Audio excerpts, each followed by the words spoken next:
So college లైఫ్లో బేసిక్గా young ఏజ్లో మనకు రకరకాల రీజన్స్ వల్ల సూసైడల్ థాట్స్ రావచ్చు. అంటే నేను ఆత్మహత్య చేసుకుందామను, ఈ లైఫ్ ఎందుకు ఇక్కడికి ఎండ్ చేసేద్దాము, బాగాలేదను, ఇట్లాంటి అది అంటే రకరకాల రీజన్స్ కావచ్చు. సబ్జెక్ట్లో ఫెయిల్ కావడము, లేకపోతే ఇంకేదైనా ప్రెషర్ వల్లను, ఇంకా సో రకరకాల.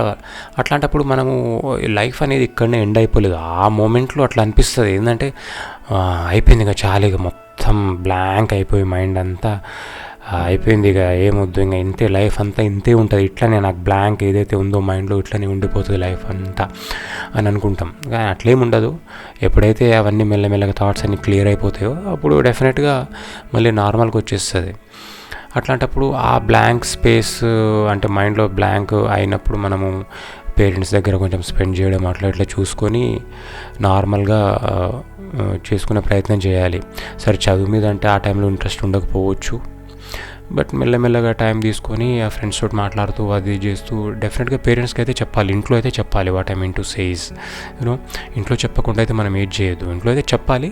దాని తర్వాత మనము వాళ్ళు కొంత బాధపడి అంటే వాళ్ళు మనకు సపోర్ట్ ఇస్తుంటారు. ఎట్ ద సేమ్ టైం మనం కూడా చిన్న చిన్నవి ఫ్రెండ్స్ వాళ్ళతో చేసుకోవాలి. కానీ ఆ థాట్స్ని మాత్రము మనము ప్రొలాంగ్ చేయొద్దు. ఆ థాట్స్ని అయిపోయింది, this is the final thought ఇప్పుడు అని చెప్తున్నా కదా, అనిపిస్తుంది డెఫినెట్గా.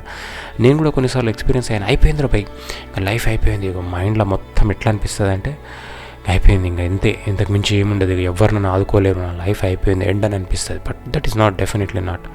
అది ఆ టైమే. అది కొన్ని రోజుల తర్వాత అరే మనమేనా ఇట్లా అనుకుంది ఆ టైంలో అనే థాట్ కూడా వస్తుంది తర్వాత.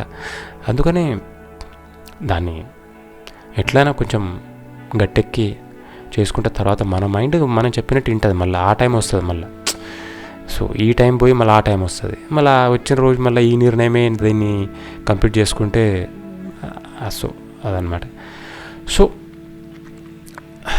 ఏవైనా కూడా థాట్స్ వచ్చినప్పుడు ఇంట్లో చెప్పి కొద్దిగా మూవ్. Thank you.